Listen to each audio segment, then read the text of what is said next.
A very good morning, all of you.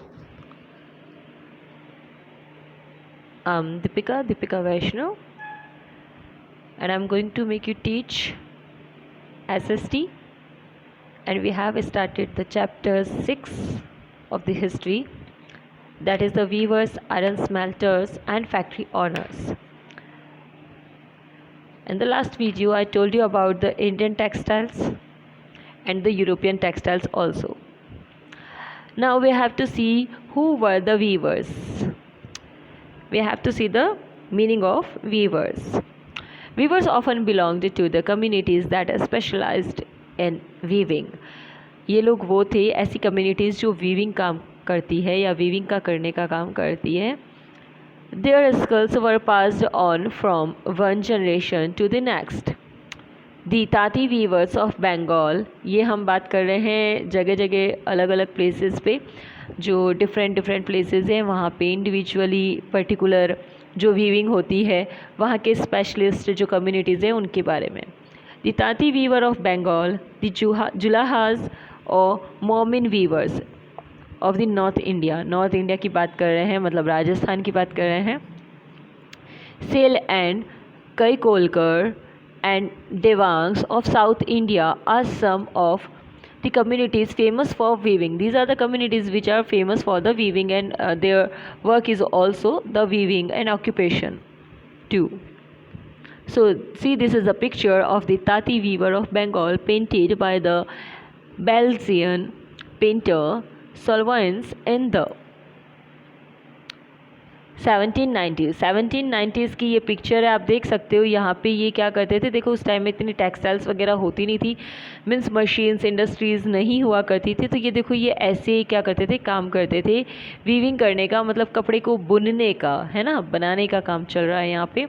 और ये जो करने वाले लोग थे इनको पर्टिकुलर जुलाहा और तांती और अलग अलग जगह पर अलग अलग बोला जाता था. ठीक है. सो द ताती weaver here is at work in the pit loom. ये क्या कर रहा है, ताती रीवर इस पिट लूम के अंदर वर्क कर रहा है. This is a pit loom. This is a picture of pit loom. ये इसी पिट लूम में क्या करने का काम कर रहा है, वीविंग करने का काम कर रहा है. Now what do you mean by the pit loom is orang, a Persian term for a warehouse, a place where goods are collected before being sold. Also refers to a workshop. This is like a workshop, and particularly जो organisation है वो काम करने का काम कर रहा है. किस तरह का काम कर रहा है, वो वीविंग करने का काम कर रहा है. The first stage of production was a spinning. अब इसमें स्टेज क्या होती है, देखो फर्स्ट स्टेज है उसमें स्पिनिंग करना है. Work done mostly bye women. और ये सारा वर्क जो होता था वो किसके थ्रू किया जाता था, वीमन, औरतों के द्वारा करते थे. The charkha and the takli were household spinning and the instruments. और यहाँ पे ये जो हाउस होल्डिंग वर्क रहता था, मतलब आप ये बोल सकते हो इसको डोमेस्टिक वर्क बोल सकते हो. डोमेस्टिक बिजनेस जो होते हैं जो घर से भी किए जा सकते हैं या घर पे भी किए जा सकते हैं, उनकी बात हो रही है. And the charkha and the takli were household spinning in instruments. The thread was spun on charkha and rolled on the takli. This is a procedure of to make any cloth. When the spinning was over, the thread was woven into cloth by the weaver. देखो एक एक thread को जोड़ के क्या किया जाता था, वीविंग करके बुन करके एक फैब्रिक जो होता था वो बनाया जाता था. In most communities weaving was a task done by man. और बहुत सारी कम्युनिटीज़ थी जहाँ पे ये सारा काम जो करता था कौन करता था, जेंट्स करते थे, मैन करते थे. The coloured textiles. The thread was dyed by the dyer known as Rangrez. और उनको क्या किया जाता था, देखो ये सारे जो फैब्रिक बन जाते थे, वीविंग हो जाती थी, एंड आफ्टर दैट इसको क्या किया जाता था, डाई किया जाता था. और करने वाला कौन होता था, डायर होता था. And this all procedure is called also rangrez. और इस कम्युनिटी का नाम भी अलग से पड़ गया था. क्या नाम पड़ गया था, रंगरेज, जो प्रिंटिंग करने का काम करते हैं. फॉर प्रिंटेड, कलर करने का काम करते हैं, कपड़े को डाई करने का करते हैं. For printed cloth the weavers needed the help of specialist block printers. known as Chhipigars. Chhipigars जो हैं उनके बारे में हम बात करें, छिपी गर्ल्स बोला जाता था उनको, जो प्रिंट करने का काम करते थे। Handloom weaving and the occupations associated with it provided livelihood for millions of Indian। बहुत सारे लोगों का ये बिजनेस होता था। The decline of Indian textiles, if we talk about the decline of Indian textiles during the 17th and 18th centuries, Indian textiles were the main items of trade for European traders. With rise of cotton industries in Britain, India was affected in many ways. Now, Indian textiles were to compete with British textiles in markets of Europe and America. Further, the export of Indian textiles in England became impossible as a result of high duties forced on them. By the beginning of the 19th century, the English were able to root out Indian cotton textiles from the local markets of the Africa. Due to it, the weavers suffered badly. A huge sector of weavers became unemployed. We are talking about the condition and the situation of the India during that time. देखो इतना business जब machines पे सारा based हो गया था तो unemployment जो था वो इंडिया में काफ़ी बढ़ रहा था। The roast to be hit were the Bengal weavers. British textiles in the European and American markets. Second, the exporting textiles to England also became increasingly difficulties since very high duties were imposed on Indian textile imported into Britain. As you know, मैंने आपको बताया भी था कि India से क्या करते थे, रॉ मटेरियल लेकर चले जाते थे, बहुत चीप रेट पे लेकर जाते थे और ब्रिटेन में ले जा कर के उसको जब वो अच्छे से फैब्रिक में प्रिपेयर कर लेते थे, डिज़ाइन कर लेते थे, उसको बना लेते थे, स्टिच कर लेते, उसी प्रोडक्ट को क्या करते थे यहाँ ला के उसे बहुत हाई प्राइस में बेचने का काम वो करते थे। तो इंडिया की कंडीशन जो थी वो बहुत ज़्यादा ख़राब होने लग गई थी। एक वर्ड आता है पुअर, है ना, ये वर्ड हिस्ट्री में सिर्फ ब्रिटिशर्स के आने के बाद में काउंट होता है।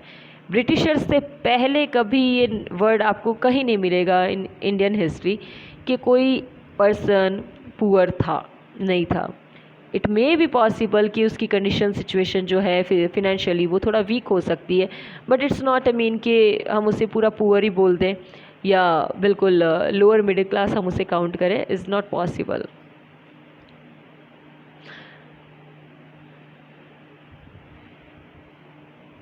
So, many new weaving centers emerged in the late 19th century. 19th century में क्या होने लग गया था, बहुत सारे जो और भी बहुत सी कम्युनिटीज़, बहुत सारी कंट्रीज़ थी, बहुत सारे सेंटर पॉइंट बन गए थे जो क्या कर रहे थे, ये वीविंग करने का काम जो है वो कर रहे थे। हम आगे देखेंगे उन सब के इंडिविजुअली नाम देखेंगे। अगर for an example we can take it the traditional market also, like देखो टेक्सटाइल्स बहुत सारी सक्सेसफुल चल रही थी, आउटस्टेटेड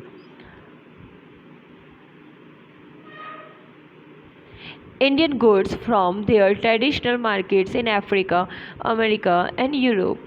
Thousands of weavers in the India were now thrown out of employment. बहुत सारे लोग जो थे ना इंडिया में, उन सबको क्या हो गया था, उनका एम्प्लॉयमेंट जो था छिन गया था, रोजगार छिन गया था। क्यों छिन गया था? क्योंकि पहले ये सारा काम कैसे होता था, बाय हैंड लोग करते थे, इसे अपने हाथों से करते थे। लेकिन अब क्या हो गया था, मशीन्स आ गई है, इंडस्ट्रियल डेवलपमेंट हो गया है, तब लोगों के हाथ से काम जो है वो छिन गया है। Bengal weavers were the roast hit.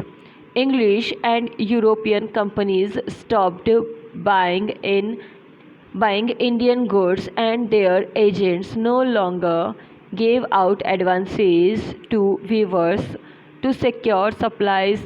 Distressed weavers wrote petitions to the government to help them.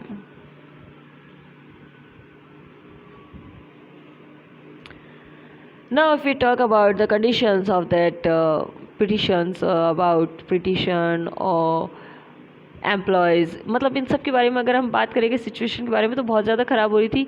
क्या हुआ था, हुआ ये था कि मशीन्स आने की वजह से, और मशीन से काम परफेक्ट भी होता था, प्लस जल्दी होता था, प्रोडक्शन बहुत ज़्यादा क्वांटिटी में हो रहा था, डिमांड भी ज़्यादा होने लगी थी। ठीक है, मार्केट में वैसे भी कोई चीज़ नहीं आती है तो उसकी डिमांड जो है वो बढ़ जाती है, और जब डिमांड ज़्यादा बढ़ती है तो प्रोडक्शन ज़्यादा बढ़ता है, प्रोडक्शन ज़्यादा बढ़ता है तो बेनिफिट ज़्यादा बढ़ता है।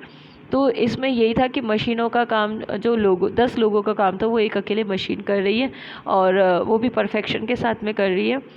तो अब जो लोग हैं उनमें अनएम्प्लॉयमेंट आने लगे, यानी कि बेरोज़गारी आने लग गई है। और वो बेरोज़गारी आने की वजह से क्या हुआ था कि लोग परेशान हो गए थे, और उन्होंने अप्लाई किया था इस पर गवर्नमेंट को। जब इसकी कंप्लेन गई थी तो परेशान होकर के एक पिटीशन जो थी वो गवर्नमेंट ने उनकी हेल्प के लिए लगा दी गई थी। क्या थी वो petition? In 1823, the company government in India received a petition from 12,000 viewers stating, 12,000 लोगों ने क्या किया था, एक पिटीशन दे दी थी और गवर्नमेंट को दी थी। ठीक है, तो गवर्नमेंट ने जब वो पिटीशन देखते हैं उस पर क्या एक्शन लिया था। Our ancestors and we use to receive advances from the company and maintain ourselves and our respective families by weaving company's superior assortments. Owing to our misfortune, the orangas have been abolished ever since, because of which, ये देखो petition की बातें सारी, which we had our families and distressed for want to the means to of livelihood। देखो ये सारी बातें ये है कि हम और हमारी फैमिली जनरेशन्स जो चली आ रही है वो सारी वीविंग के बेस पे रही है, हमें इसके अलावा कुछ नहीं आता है।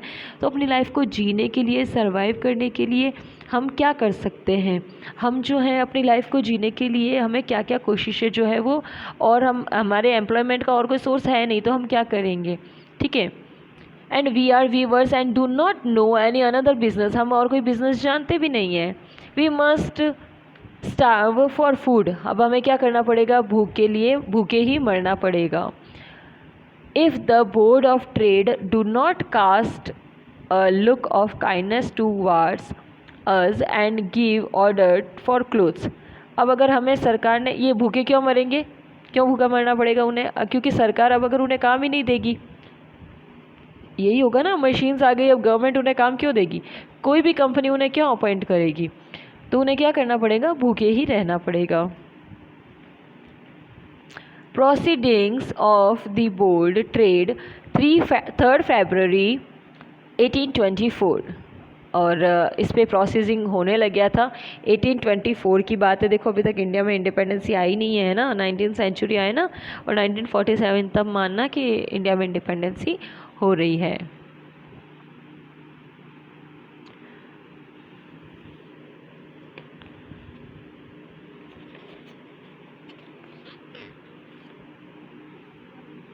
So that is enough for today, and we will continue our chapter in the next video. Till then, take care of yourself and thank you for the watching.